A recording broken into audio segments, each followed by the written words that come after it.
The Enemy. Here is a summary of the story The Enemy by Pearl S. Buck.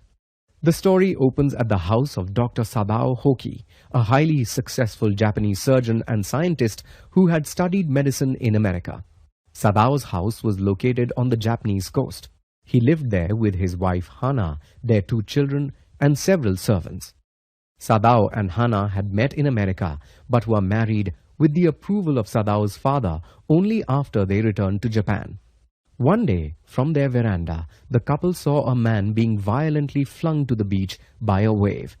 They rushed down to help him, afraid that he might be a fisherman in trouble. As they turned him over, however, they realized that he was not Japanese. In fact, he was an American, a prisoner of war who had escaped. Sadao noticed that the man had a bullet wound and was bleeding profusely. While he wondered what should be done, his surgeon's hands seemed to automatically work to stop the bleeding. Sadao and Hana contemplated throwing him back into the sea. It would be the easy way out. For if they kept him, they would get in trouble for sheltering an American. But if they handed him to the police, he would eventually die. Seeing his state, neither Sadao nor Hana had the heart to hand him over. Eventually, they carried the man into their house. Once inside, Sadao took a closer look and realized that the man needed to be operated on. Again, they were conflicted. Why operate and save a white man, their enemy? As they mulled over this, they decided to get the man cleaned first. Sadao left the room and Hana ordered one of the servants to wash the man. The servant, however, refused to wash a white man. As Hana reluctantly cleaned the man, Sadao returned carrying a surgeon's emergency bag. He had made up his mind to operate.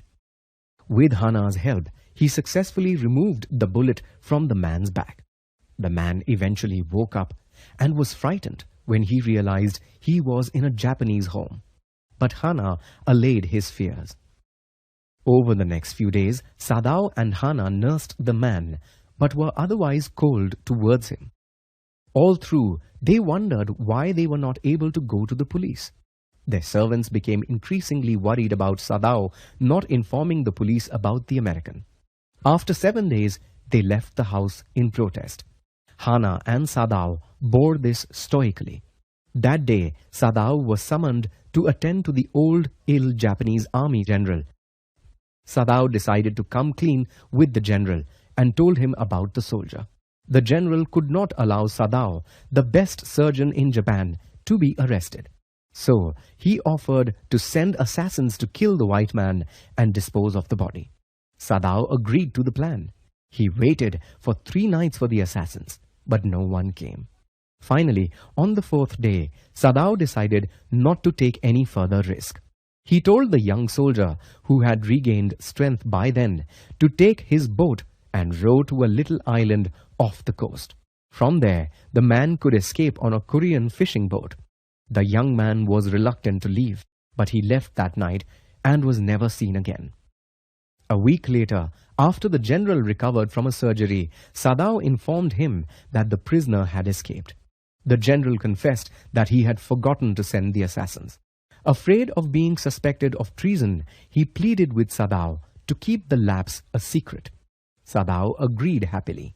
That night, Sadao found himself reflecting on his life in America and the Americans he had met. He had hated bearing the Americans' prejudice.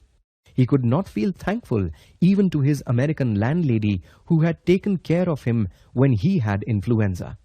Then he remembered the young soldier and pondered on his inability to kill the young white man.